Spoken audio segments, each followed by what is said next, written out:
अस्सलाम वालेकुम। आज की कहानी है साया गांव की। एक धीमा सा गांव था जिसका नाम साया गांव था। ये गांव अपनी खूबसूरती के साथ साथ अपनी अजीब व गरीब कहानियों के लिए मशहूर था। यहाँ के लोग हमेशा रात की तारीकी से डरते थे और शाम होते ही अपने घरों में बंद हो जाते थे। मगर एक दिन एक नौजवान लड़का हसीन गांव की सच्चाई जानने की हुए का इरादा करता है। हसीन ने एक रात गांव के बाहर चिड़ियाघर में रात गुजारने का फैसला किया। उसे पता था कि लोगों का क्या कहना है, मगर उसका तजस्सुस उसे पीछे हटने नहीं दे रहा था। रात होते ही गांव की खामोशी जैसे घटी हुई थी। अचानक हसीन ने एक अजीब आवाज सुनी, जैसे कोई उसे बुलाने की कोशिश कर रहा हो।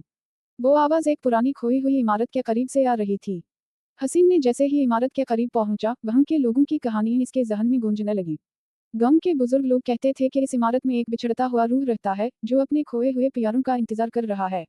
लोग इस जगह को छोड़ चुके थे, लेकिन हसीन का खौफ कम नहीं हुआ।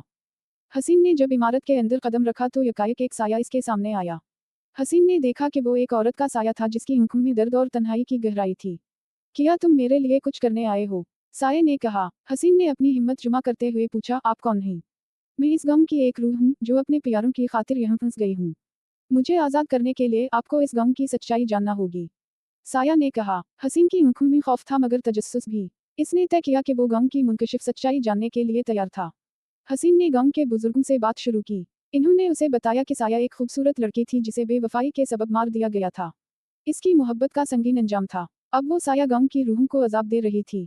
हसीन ने सोचा कि अगर वो उसे सुकून दे सकता है तो शायद गांव को भी आज़ादी मिल जाए। हसीन ने रातों रात इसको तसल्ली देने की कोशिश की। वो साया के साथ गुफ्तगू करता रहा और उसकी दोस्ती बढ़ती गई। आहिस्ता आहिस्ता उसने महसूस किया कि साये की दिक्कतें कम हो रही हैं। वो गांव की सोगवार तारीख को एक नई रोशनी में ले आया। आखिरकार हसीन ने साये को आखिरी पैगाम दिया, अपने प्यारे की याद में रोइए नहीं बल्कि जीने की कोशिश कीजिए। यह सुनकर साया ने एक मुस्कुराहट के साथ कहा, शुक्रिया, तुमने मुझे आज़ाद कर दिया। इसके बाद एक रोशनी ने हसीन को घेर लिया और साया आहिस्ता आहिस्ते गायब हो गई। जब सुबह हुई तो गांव के लोग हैरान रह गए कि हसीन ने साये की रूह को आज़ाद कर दिया। गांव में खुशहाली वापस आ गई और लोगों ने हसीन की बहादुरी की तारीफ की।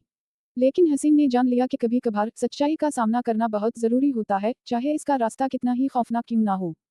ये कहानी हमें सिखाती है कि माजी के साये से भागने के बजाय इसका सामना करना और उसे समझना ही हमारी हकीकी ताकत है।